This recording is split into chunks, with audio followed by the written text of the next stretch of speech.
Hello बच्चों, let's read the question. The question says in case of reflection over spherical surface which of these are correct? Statement first is normal is taken as perpendicular of tangent at point of incidence. Statement 2 is perpendicular to incident ray which is perpendicular to plane of incident ray. Statement 3 is line joining center of curvature of mirror with point of incidence. And fourth is line joining center of curvature and pole of curved surface. तो हमें इसमें से बताना है हमारे कौन से statement correct हैं.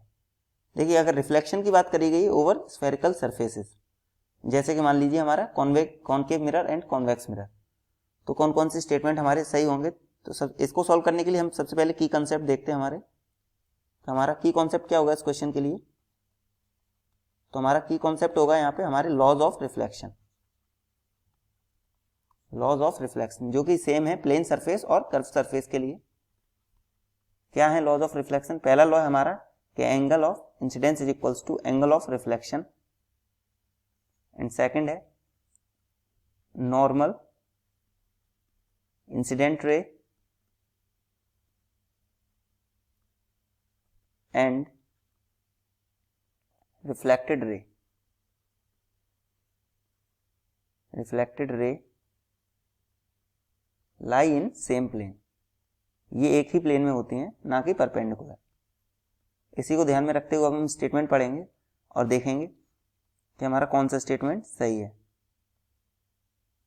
अब हम अगर स्टेटमेंट 1 की बात करें तो normal is taken as perpendicular of tangent at point of incidence. देखिए, अगर मान लीजिए ये हमारा कॉन्वेक्स मिरर है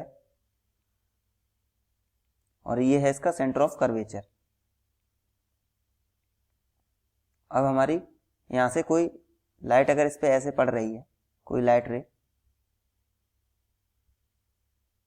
तो हमारा हम इससे नॉर्मल कैसे लेंगे. नॉर्मल हम लेंगे अगर हम इस पॉइंट पे टेंजेंट डाल रहे हैं, इंसिडेंस वाले पॉइंट पे टेंजेंट डाल रहे हैं, तो इसके परपेंडिकुलर जो होगा हमारा वो होगा हमारा नॉर्मल.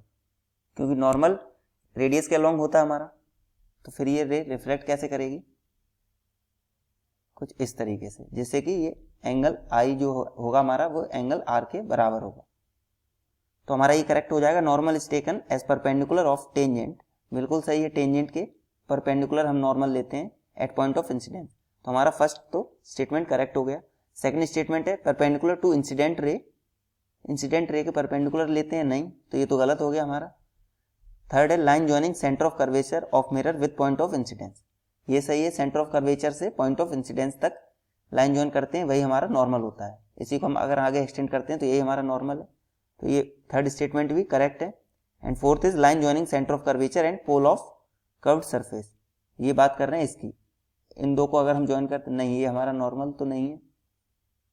पॉइंट ऑफ इंसिडेंस अगर हमारा ये है तो ये हमारा नॉर्मल नहीं हो सकता, तो ये हमारा गलत हो जाएगा. तो हमारे कौन कौन से स्टेटमेंट ट्रू है. First and third. First and third are true. Therefore, if we talk about the correct option, then option B is the correct, which is first and third. Hope you understood it well. Best of luck. Thank you.